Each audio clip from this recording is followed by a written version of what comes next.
ಒಂದ್ ಕಡೆ ಪುಟ್ಟ ಹುಡುಗಿ ಮಣ್ಣಿಂದ ಇಟ್ಟಿಗೆ ಮಾಡ್ತಾ ಇದ್ದಾಳೆ, ಇನ್ನೊಂದ್ ಕಡೆ ಪುಟ್ಟ ಹುಡುಗ ಕೆಂಪಾಗಿ ಉರಿತಿರೋ ಕಬ್ಣನ ಸುತ್ತಿಗೆಯಿಂದ ಹೊಡಿತಾ ಇದ್ದಾನೆ.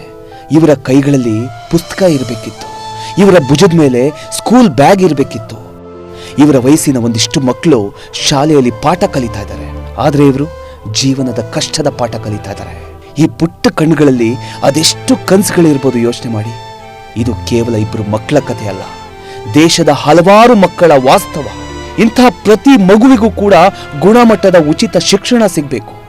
ಬಡತನದ ಕಾರಣಕ್ಕೆ ಯಾವುದೇ ಮಗು ಶಾಲೆ ಬಿಡಕೂಡ್ದು.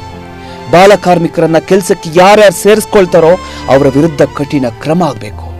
ಹಾಗೆ ನಾವು ಕೂಡ ಇಂತಹ ಘಟನೆಗಳನ್ನ ನೋಡಿದಾಗ ಸುಮ್ಮನಿರಬಾರ್ದು, ಸಂಬಂಧಪಟ್ಟ ಅಧಿಕಾರಿಗಳ ಗಮನಕ್ಕೆ ತರಬೇಕು. ಯಾಕಂದ್ರೆ ಮಕ್ಕಳು ದೇಶದ ಭವಿಷ್ಯ.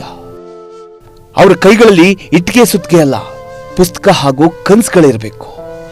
ಇಂತಹ ಮಕ್ಕಳ ಬಾಲ್ಯವನ್ನು ಉಳಿಸೋಕೆ ಸರ್ಕಾರ, ಸಮಾಜ ಹಾಗೂ ನಾವು ಇನ್ನೇನು ಮಾಡಬಹುದು?